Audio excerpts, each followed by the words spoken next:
very good morning to you. This is Tony and Themba, optimizing people, teams, leadership, culture, and we're going to be talking to you about selling and promoting to different kinds of customers.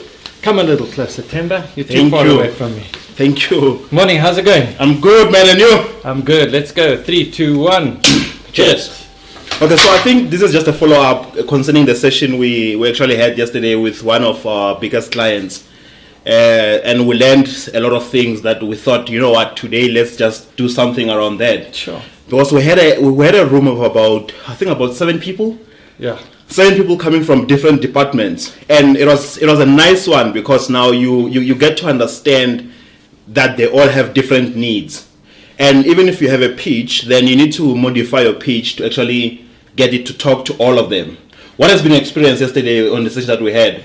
I thought it was quite interesting because we had procurement, we had training, we had technical guy, new business technical guy, we had CSI, we had the transformation, and we had the ESD development. So exactly, they all come with different hats, different expectations, different points of view that they want to discover. So it was quite a complex process to be presenting to the points of each of them. Because remember, we asked them the question, what's important for you in your business? What are your biggest challenges? Yeah. And what are your goals? Yeah. And we got such a diverse range of what their focus points are and what their goals are. So how did you handle when you were presenting? What was going through your mind when you were presenting there? Okay, I think for me, you need to be able to adapt, right? And the most important thing is, remember, the key, guys, here is that you need to sell to the client what they want, not what you think you want. So the first thing which was good that we did is to actually ask them the question, what are your top 3 challenges? So each one of them actually gave their challenges and pain. So the way I tailored my presentation, it was to suit each one of them, to speak to their needs. Because if I just talk to them on a standard presentation or on a standard pitch, it means what I'm saying is one size fits all. Sure. And it's not like that. No. So you'd find that in the room I would be speaking to just one person, then I'm neglecting the 6 other people. So the way I've done it and the way we've done it yesterday was that we first asked them the question, what's your top 3 biggest problems? And they gave that to us. So the first thing that you do when you sell to different clients is to always understand what their problem is. Yeah. Because you don't want to get to someone and sell them something which they don't want or it has nothing to do with them. Imagine talking to the transformation person about CSI matters, selling community development, all these kind of things, being in the public, all these kind of things. That's not the right person to be talking to about that. So you need to know exactly what this person needs, what their pain is, what their problem is, and give them a solution. You know what I discovered, and I'm aware of it, but I forgot it. In any meeting with a large organization, you have a limited time. Yeah. And the problem is we gave that guy that was on the broadcast, we asked him for his problem, and he gave us 10 or 12 minutes of problem. Yeah. Which, doing with the 7 people, we ran out of time. And so if you are going to ask the person for their problem, just say, give me a quick 60-second overview of your problem, because this guy chunked at least 10 or 12 minutes out of our presentation, and so at the end we were pressurized to finish. So make sure if you have a large group of people that you say, I just want 60 seconds overview and thank you, and then you get to the next one. Otherwise, they'll give you a problem at the end of their problems. You've got no more place to share your solution. Exactly. Yeah, so I think going forward, we need to now I think at the end we are going to give homework anyway. Yeah.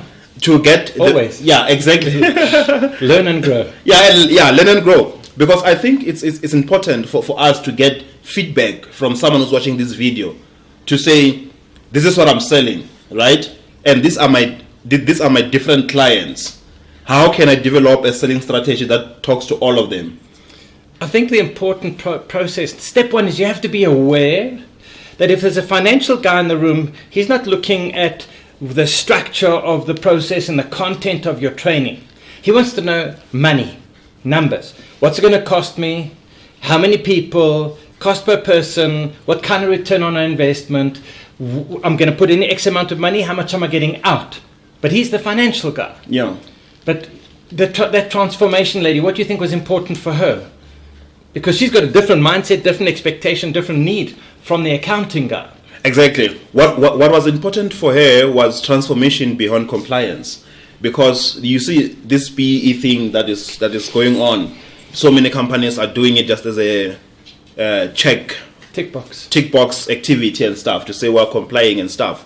But she's looking for something that is more than just compliance, So when we had to speak to her at that level to assure her that what we're proposing is actually transformation beyond compliance. Sure. We're not just wanting them to put in money into the program. We're wanting them to put money, and what we are guaranteeing them is impact.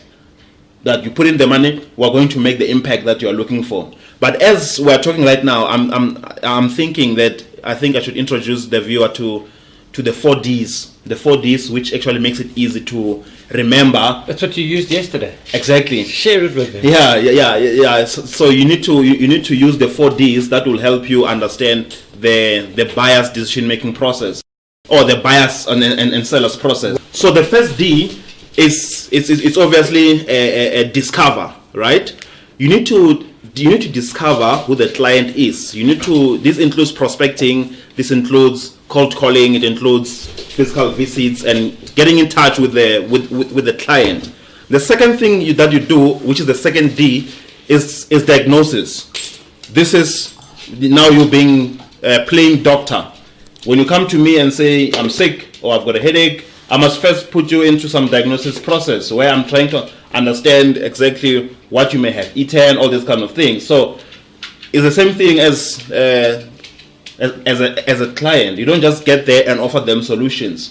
You first ask them questions. Where are the challenges? Where have you gone wrong? What do you think is the problem? All these kind of things.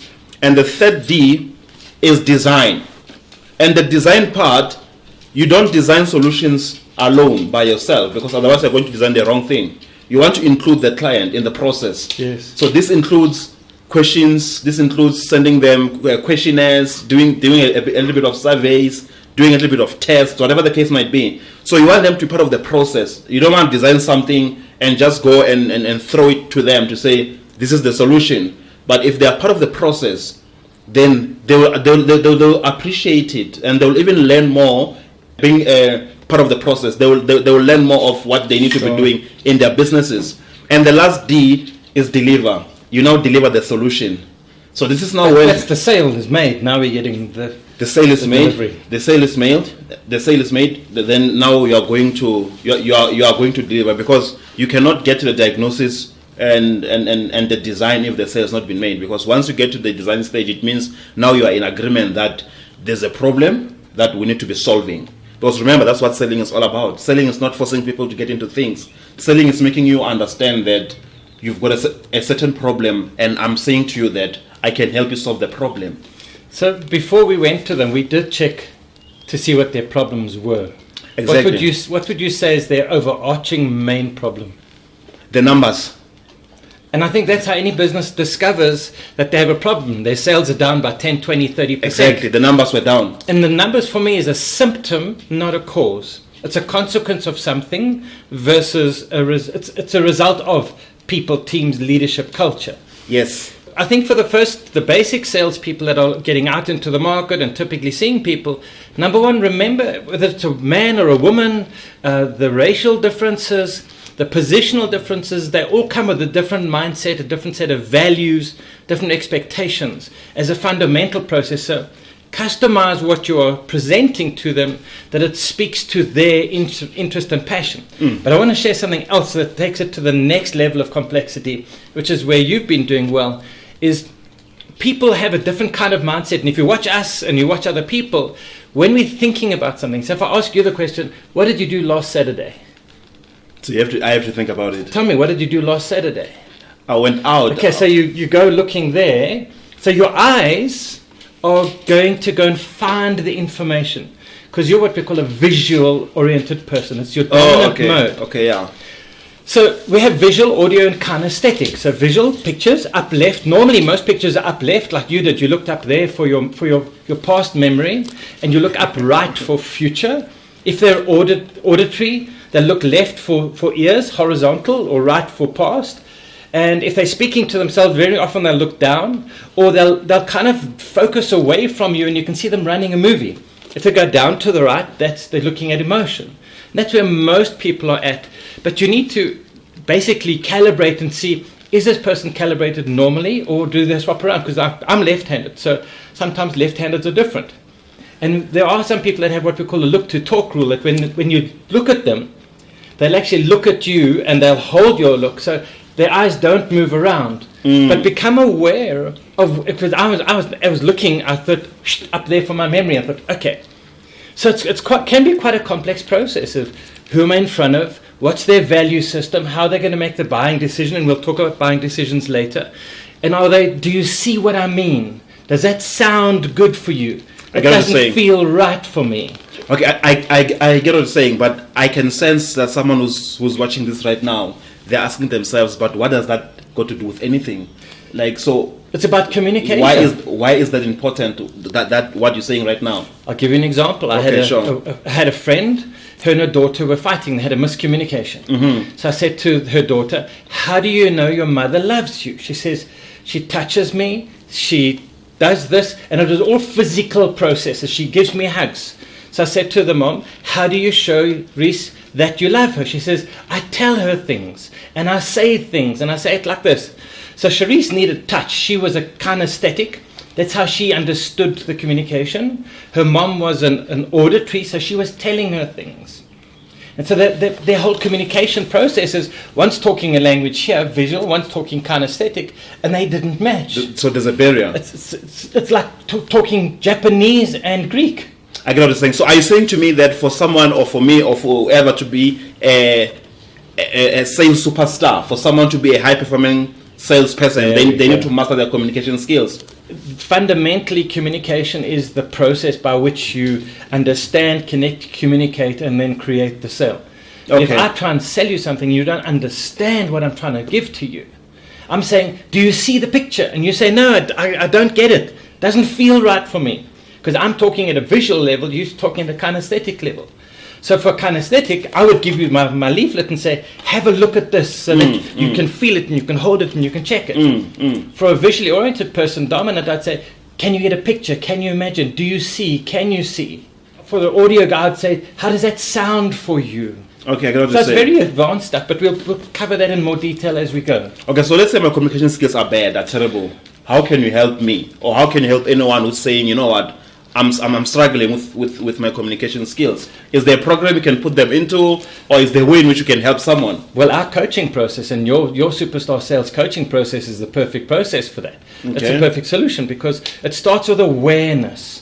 And most people are unaware. I'm occasionally unaware that I stutter and stammer because I haven't prepared properly, maybe. Or like you, if English isn't your standard common language and you're trying to explain something, I notice quite often people will they'll rethink and then they'll speak. So having a coach that can reflect for you and make you aware is step one. Number one is awareness. Step two is that they can help you to learn and practice and drill and rehearse the right way. Because people say practice makes perfect, but it doesn't. Perfect practice makes perfect. Because you can practice bad habits. For me, sometimes I don't listen long enough and I speak over the client. Yeah. And I have to, even with you when we spoke about last week, I have to try and hold my enthusiasm down and let them finish. Yes. What is your greatest learning from yesterday's process? You need to be prepared. You need to be prepared. You need to know who you're talking to, and you need to know what you want from them. Because sometimes you get an opportunity to sit in front of people, but you don't know what you want from them. So if you sit with me or if you sit with anyone, always be clear of what you want from them, right? Or you must also know what you're offering to them. Because it's not necessarily about you all the time. You're going there to sell a service. It's you going there to solve a problem. Yes. So you need to do research on wherever you're going to see as much as you can. It's easy because the internet makes things easy. So you can even read about someone you're going to meet online if they've got a website in terms of what their business is doing, how they're doing it, and all these kind of things. So when you get there, you show that you're prepared. It's even impressive to talk to them on what's exactly happening in their organization. So I think the biggest two things for me is you need to be prepared, and you need to know what you're offering to your clients. I think for me, the real valuable thing is you bring the sales skills and the superstar training, but a superstar doesn't live in an island. They live in a context with other people, other teams, leadership and culture. And so that's the value that we bring, is we bring a holistic solution to the process, that we improve and optimize and create sales superstars by this young man's books and coaching. And then from my side, we bring the culture change, the leadership optimization, the sales management, the teamwork, the trust building. And together that creates an incredibly holistic process. And we've seen companies 2x and even up to 4x their business with the processes that we've done. So if you're looking to improve your performance, if you're needing sales tools, if you're looking for your book, we'll put up a picture of your book for the people. Give us a shout, give us a call, check us out on the web. We'd love to help you 10x your potential. Yeah, Final exactly. words for the viewers? Final word is homework. What's the homework you want We to cannot give do today? this without homework. So what's the homework So you the want to homework give? is, I want someone who's watching this right now to drop me an email on I think Yeah, I'll put the email on the bottom. the email at the bottom. Just drop me an email. Say to me, I've got this type of clients, and this is what I'm selling. I'm trying to find the best way to sell to them, and draft something to say, client is doing this. This is how I'm gonna sell. This client is doing this. This is how I'm gonna sell, and I'm gonna review it for you for free. I won't charge you for that. I'm just gonna help you Okay. refine your pitch and understand how to approach your clients. That's very kind of you. Yeah. Can I give them some homework? Give them homework? Come Okay, on. so the homework is to ask the person, what did you do last Saturday or last week, and see where their eyes go. Become aware of their eyes. Ask them what they're planning to do, or where they're going on holiday in December, and watch where their eyes go. Or you can ask them to say, what's your registration number? And they'll have to go and find a picture for it typically. But become conscious, become aware, and that'll help you become a sales superstar. Okay. All right. Thank you very much. We'll see you on the wild side. All right. Bye-bye. Cheers. Bye-bye.